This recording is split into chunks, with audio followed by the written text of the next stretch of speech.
Hey everyone, I hope you're all doing well today. This time we are going to be talking about Rewind or Die. So the story of Rewind or Die is actually pretty fun. It's a short game, but the story gets you going and it kind of keeps you hooked because it is sort of this mystery of who the killer is going to be. It really reminds me of a lot of the low-budget horror movies from the late 80s and early 90s. Stuff like Intruder or Chopping Mall or something else where you have people in a retail environment and one of the employees or the manager of the place goes a little crazy and starts killing people. That's sort of how I feel here. I'm not really sure why the guy is doing what he's doing, but it is pretty fun to sort of experience what's happening and look at this through the eyes of sort of the main character to really tell what's happening or try to piece together what's going on. So you're the employee of a video store, you get called into work, and then you end up having to close the shop by yourself because the other employee pieces out early. This is when the killer shows up. First, the guy is just standing outside the window staring at you. Then he throws a brick through the window, chases you down, and knocks you out and throws you into his weird, creepy murder dungeon. And the game revolves around you trying to escape it. It's pretty awesome. I like it an awful lot. It's just a really simple story that's pretty fun to play through. The gameplay is really simple. It uses a first-person perspective, you move around with the WASD keys, and you can change the camera angle with the mouse. Your action button is E, that allows you to interact with everything. And then Tab opens your inventory, C lets you crouch, and Shift is your run button. That's pretty much all I could tell from what was going on in the game. And yeah, I think it's pretty great that they kept the controls to a minimum. They're really easy to use, and the tutorial does an excellent job of walking you through what you need to do. The game also kind of holds your hand a little bit by telling you, you need to do this. You set this alarm off, you need to go back to your cell when you're in the dungeon. You need to find a fuse, you need to do this. It's great that your character is explaining everything to you so you know what you're looking for and you know what you need to do in order to really find your way out. I never felt like I was getting lost in this game. Everything was kind of keeping me moving along. Certain things would happen, I would know pretty much what I needed to do, or I found out what I needed to be looking for. It was really easy to get through all of this. The puzzles also weren't super challenging. It was just finding the right thing that I needed in order to complete that puzzle. You also had a lot of visual cues to tell, okay, this is what I'm doing. I've succeeded in this. Now I need to start looking for something else. It was pretty great. There were only a few instances where I was a little tripped up by what was going on, like when you have to run away from the killer. There were some times where I would turn the wrong way and immediately die and have to restart it.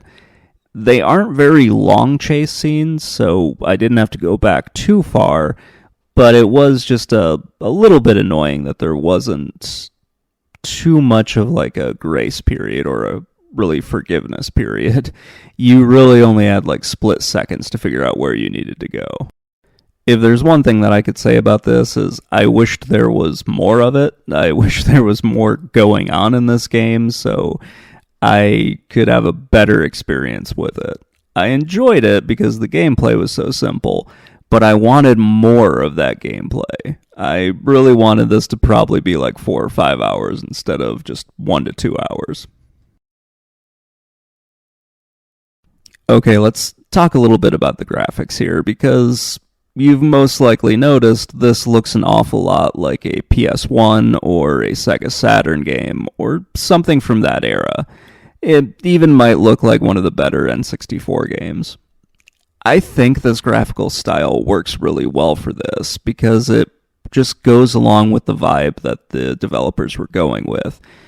Being like a slasher movie from the 1980s and 1990s, yeah, I would kind of expect to have graphics from roughly that period. I think it's more of like a late 80s slasher movie, but that's just me personally. I do dig the art style quite a bit, though. It looks kind of grimy, things don't always look right. The textures and everything just look kind of chunky and really dirty.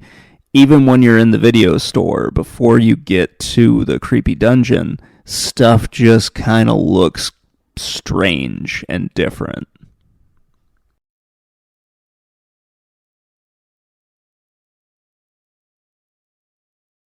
There are also some like VHS tracking effects that appear on the screen every once in a while. I really kind of dig this. I like that they were added into the game. And I think it looks really cool, and it goes along with the whole vibe that they're going with here. Like, you're not just playing a game, but you're watching this kind of first-person horror movie that's playing out before you.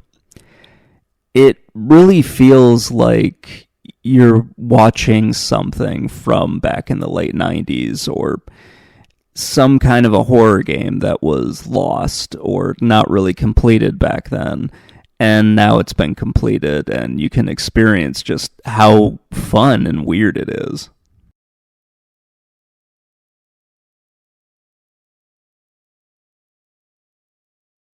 I did mention this, but I do want to say just by going with this art style, the game looks really grimy. You get a lot of browns and greens in the game, which can kind of look a little bit gross, but that feels like what the developers were going for, especially when you get into the dungeon and everything looks brown. And then you have just the reds kind of standing out, where there's just a pile of viscera and crap laying on the ground. And you get the feeling this guy's been killing people for a while. You do find that out a little bit at the beginning of the game, but it becomes really apparent that this has been going on for a very long time, and the police do not know who this guy is or how just prolific of a killer he actually is. The game really does remind me an awful lot of slasher movies from the 80s and even in the early 90s. It's not something like Friday the 13th, even though it does have the same "you're doomed" guy or creepy old person who warns you. That's still in this game, but Rewind or Die reminds me of other movies like Intruder or Death Spa and Phantom of the Mall. Eric's Revenge, which is an overly complicated title that, yeah, whatever. It's the best one that I could think of at the moment. What those three movies all have in common is they take place in like a retail environment, or they take place in kind of like the real world. They're not out in a summer camp where you're not going to see a whole lot of what's happening, or maybe people haven't been to a summer camp. A lot of people had been to a video store, they'd been to a mall, they had been to a supermarket. Some people have been to a spa, but not that many. Or they've been to a gym or something along those lines. And you have one of the employees or the owner or the manager goes a little crazy and decides everybody in that establishment or everybody that works there, they all have to die. And it's just kind of a crazy descent into this person's madness. And most of it is just you trying to see how this person kills off all of the basically cannon fodder, and how our heroes or the survivor ends up taking down the bad guy. Some of them have twists, some of them don't, but they're all pretty awesome. And that's kind of how I feel with Rewind or Die. It's in the same vein as those movies. Rewind or Die is a short but fun horror game that feels like a lost PS1 survival horror game. It has a simple story, and the plot is very similar to like 1980s and 1990s slasher movies. And it's just kind of a fun game to play. There are some jump scares in it, which are done pretty well. It's got a creepy atmosphere. The controls are pretty good. The downside is that it's kind of short, there's not a whole lot of replay value, and the graphics aren't going to be for everyone. It really felt like I was going through an interactive slasher movie. It also reminded me of some of the survival horror games from the late 90s. It's just kind of a fun game to sit and go through. This feels a little bit like a game that I might have rented and played with my friends back in the day. It really wasn't all that hard to figure out the controls, and it did an excellent job of explaining what you were supposed to be doing.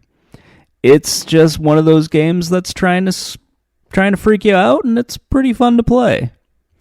Because it's a short game, you might want to try to finish this game a little bit faster each time you play, so getting closer to like 45 minutes isn't out of the question. Anyway, let me know what you think in the comments below, and I will talk to you all later. Bye.